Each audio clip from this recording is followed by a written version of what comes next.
మాట్లాడిన ప్రతి విషయాన్ని ఏకీభవిస్తూ నిన్న కేటీఆర్ గారు వరంగల్లో మాట్లాడిన విషయాల మీద వారు ఏమీ ఎక్కువ మాట్లాడలేదు.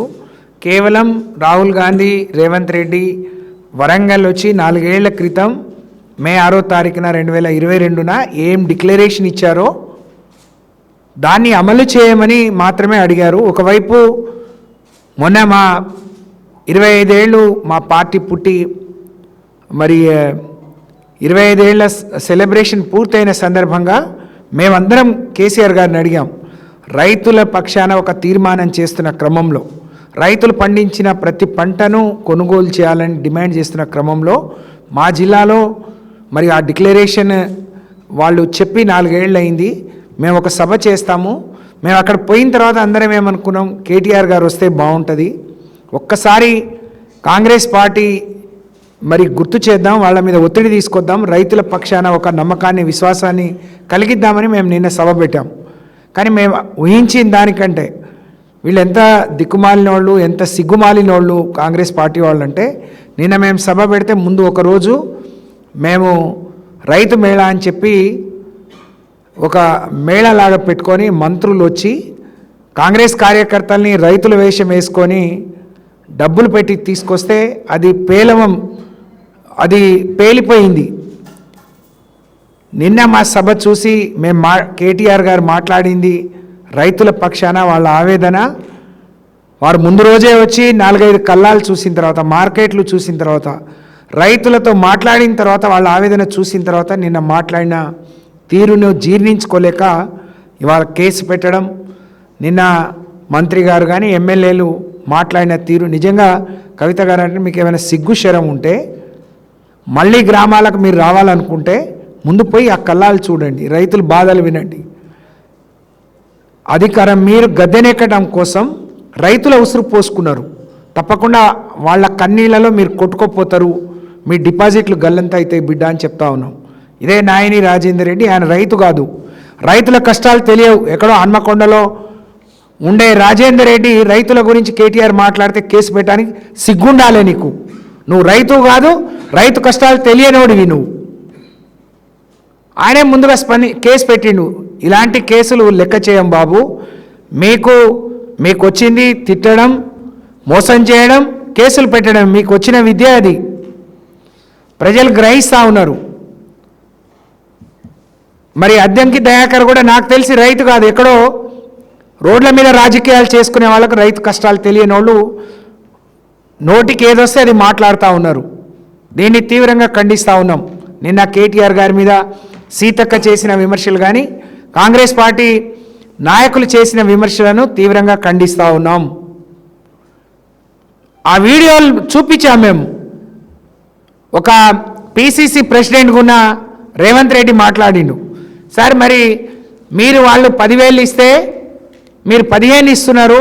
ఆయన అన్నాడు 2 పంటలకే ఇస్తాడు కేసీఆర్, 3వ పంట వేసుకుంటే నీకు బాధనా? ఆయనకి వాడేం తప్పు చేసిండు అని అంటే మీరు ఇస్తారా అంటే, మేమైనా ఆయనలాగా పాగలు కాళ్ళమా? అప్పుడున్న ముఖ్యమంత్రి నువ్వు పాగలంటే ఆ వయస్సును గౌరవించకుండా, మరి ఆయన అనుభవాన్ని గౌరవించకుండా నువ్వు పాగలనొచ్చు. కానీ నిన్నంటే మీ వాళ్ళందరికీ పొడుచుకొచ్చింది. రాహుల్ గాంధీని ఢిల్లీ నుంచి తీసుకొచ్చి చెప్పిను, నువ్వు ఎక్కడ సచ్చినావు, ఇంట్లో సొంత బిడ్డ కూడా 10 సార్లు పిలిస్తే పలక్కుంటే ఎక్కడ సచ్చినావు రా అని అంటాం. ఇన్ని గొప్ప మాటలు వేసి 5 ఏళ్ళు కాంగ్రెస్ పార్టీ తెలంగాణ రైతుల ఉసురు పోసుకుంటా అంటే సచ్చినావు కాకపోతే నువ్వు బతికినావు, నువ్వు బాగుండమని ఆశీర్వదిస్తారా, నేను దీవిస్తారా? బరాబర్ అంటాం. నువ్వే అన్నావు పాగలగాళ్ళు మేము అంటే మీరు ఇస్తారా అంటే మేము మాత్రం పాగలగాళ్ళమా, మేము ఇస్తాం అంటే నీకు నువ్వు నేర్పిన విద్య ఇది నీరజాక్ష, నువ్వు నేర్పిన విద్యే. అదే గుర్తు చేసినాం మేము. నువ్వు చెప్పింది నువ్వు వినే పరిస్థితిలో లేకపోతే ఒక్కసారి నువ్వు ఎప్పుడైనా రేవంత్ రెడ్డి గారు మీరు మాట్లాడిన తర్వాత మీరేం మాట్లాడినో ఒక్కసారి మీ కుటుంబ సభ్యుల మీద దాన్ని ఒకసారి ప్లే చేయమని చెప్పండి, వినండి. మీ భార్య, పిల్లి, కూతురు మీరందరూ వింటే అప్పుడైనా మీకు జ్ఞానోదయం అవుతుందేమో, ఒకసారి వినమని చెప్పి నేను కోరుతా ఉన్నాను. 1 నెల రోజులైంది మేము రైతు కల్లాలు వెంబటి తిరగబట్టి ఓపెన్ చేసిండ్రు, కొంటమంటే తీసుకొచ్చి పోసిండ్రు,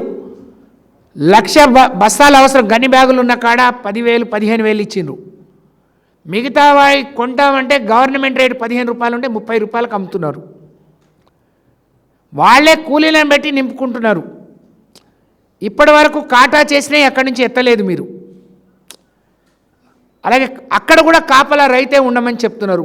నెల రోజుల క్రితం కొన్న వాళ్ళకి ఈ రోజు వరకు ₹1 చెల్లించలేదు. ఉత్తమ్ కుమార్ రెడ్డి మేము ప్రతి గింజ కొంటాం, ఇంకెప్పుడు సోయి ఉండి కొంటావు ఉత్తమ్ కుమార్ రెడ్డి గారు? నెల రోజులు అయింది. ఆయన నిన్న చెప్పిన లెక్క ప్రకారం ఏంటి, 95 లక్షల మెట్రిక్ టన్నులు కొనాల్సి ఉంటే ఇప్పటికి 17 లక్షలు కొన్నామనంటే ఎంత శాతం? అంటే 1,00,000 మెట్రిక్ టన్నులకు 17 అంటే 17% నువ్వు నెల రోజులు బట్టి కొన్న ధాన్యం.